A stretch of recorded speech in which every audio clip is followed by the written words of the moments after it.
Welcome back to another edition of Rob's Wrestling Roundup. There's quite a lot of exciting stuff going on in the world of professional wrestling, so I'm going to hop right into it. Now, to start, I do want to address the fact that AEW has been gaining some of its traction back, with the fact that Hangman Adam Page defeated Jon Moxley to win the AEW title, and just for my own personal mention, Timeless Toni Storm beat Mercedes Moné to retain her AEW Women's Championship. But the most important thing I want to mention is we've gotten the start of the babyface turn for Christian Cage, as the patriarchy has betrayed him. So here's hoping he gets a tag team title run with Edge. I do want to add that the funniest thing to come out of AEW is the new Young Bucks storyline, as they have lost their EVP status and are basically being treated as jobbers, which is honestly a pretty cool story to run with. But the other story I want to mention is the one between MJF and the Hurt Syndicate, as I feel it's being a little bit rushed. He's literally almost out of the group and he joined back in May, but my hope is that MVP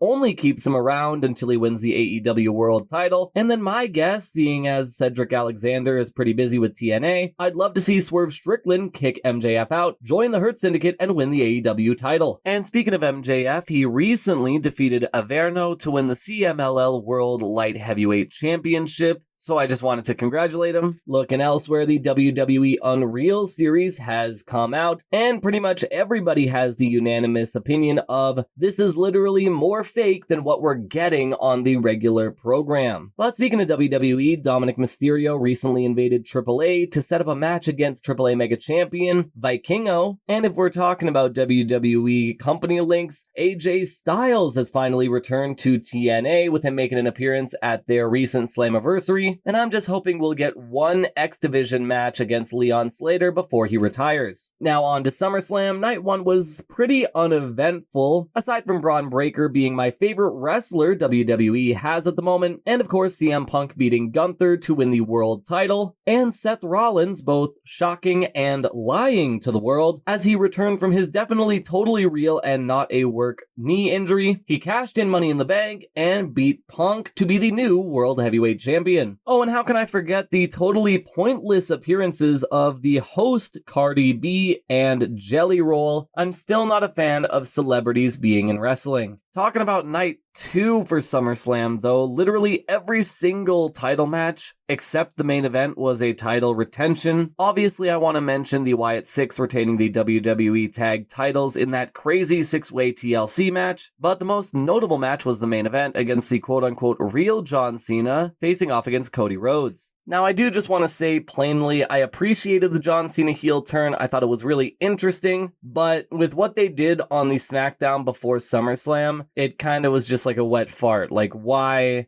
is this the way you do the babyface turn instead of doing it during the match? Now, you'd think they'd use this opportunity to turn John further heel or turn Cody heel, but he won, he left, and then Brock Lesnar, a man who is still kind of under some serious circumstances and drama, came back, F5'd Cena, and all I can think of is why. Why would you choose to bring Brock Lesnar back when you should be using the last bit of Cena's career to bring up the next generation? Whether that's helping Carmelo Hayes break away from The Miz, having him try to convince Braun Breaker to break away from Seth, hell, going down to NXT, do anything that's not just having him fight a guy who's well past his prime, no longer an active wrestler, and only done to gain attention for the immediate rather than building towards the future. Now, I do want to go on a short rant about this whole 2-day wrestling fiasco. It only works at WrestleMania. It's just used to double the amount of money you make from an event, and if you want my opinion, it kind of stretches the card a little bit too thinly. In my opinion, you could have made this a 1-day event and put a lot of these matches on a Raw or SmackDown after or leading up to the event. Now, that's just some of the more rambunctious events happening within pro wrestling across this month and looking towards the next. But if you want to learn more about the exciting wrestling events going on within Alberta and beyond, first be sure to support your favorite local and national pro wrestler or pro wrestling promotions. For more on everything else going on in and around Calgary, check out the CJSW monthly newsletter or check out their events page so you can check out all they have to offer throughout the month.